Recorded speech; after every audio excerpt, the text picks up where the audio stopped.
kushirikiana na UN agencies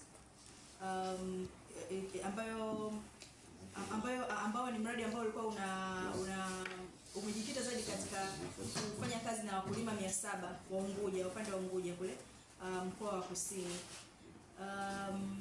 Kwa upande lakini pia tulipata mradi mwingine ambao unaitwa Ocean Life au Bahari Maisha, ambao tulifanya kwa kushirikiana na Wizara ya Uchumi wa Bluu, ambao ulikuwa unafadhiliwa na UNDP. Na ni mradi ambao tulifanya Unguja na Pemba. Ulikuwa ni mradi wa muda mfupi wa miezi 3, lakini tulifanya Unguja na Pemba. Kwa Pemba tulifanya mafunzo, lakini pia tuweza kusajili vikundi, tuliweza kusupport usajili wa vikundi 10 vya vijana na wanawake. Lakini pia kupitia wadau wengine mbalimbali ambao walikuwa wanajitokeza kutaka kusupport afua zetu, tuliweza kufanikiwa kutoa vifaa mbalimbali.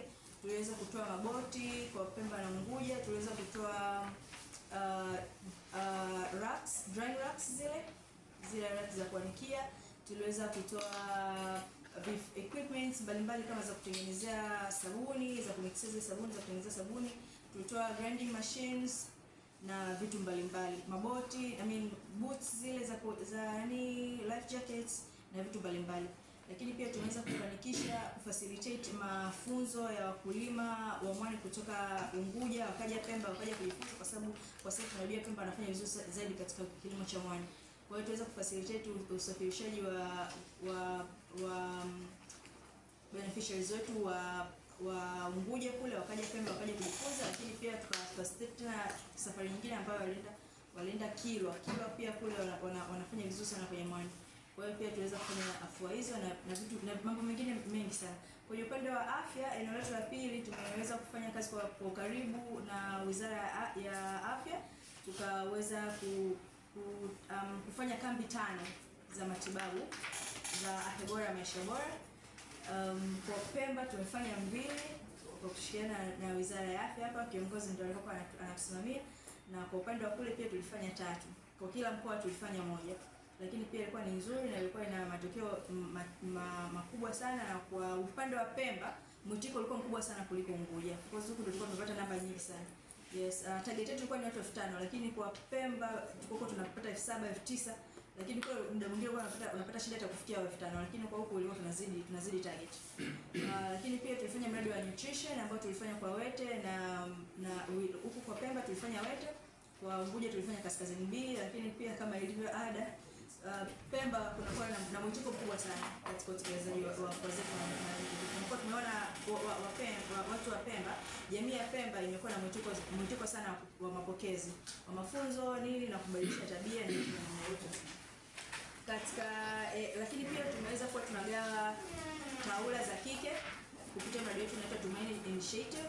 Ni mradi ambao tuna kiwanda kidogo pale ofisini ambako kinatengeneza reusable sanitary pads. Padi ambazo zinaweza zikatumika mara kwa mara.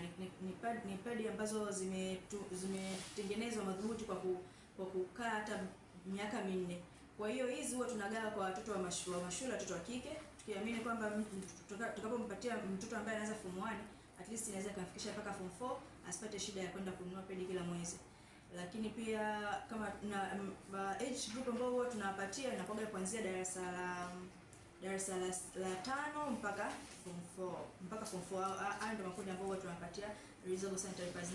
Na kwa kupitia mradi wetu wa Tumaini Initiative tumeweza kugawa kwa Pemba na Unguja. Of course Pemba tumegawa nyingi kuliko kuliko Unguja. Huku kuna tumekuwa tukipata wafadhili wengi ambao wanataka tu support Pemba. Katika mradi wetu wa 3 kwa sasa hivi tumeanza kutengeneza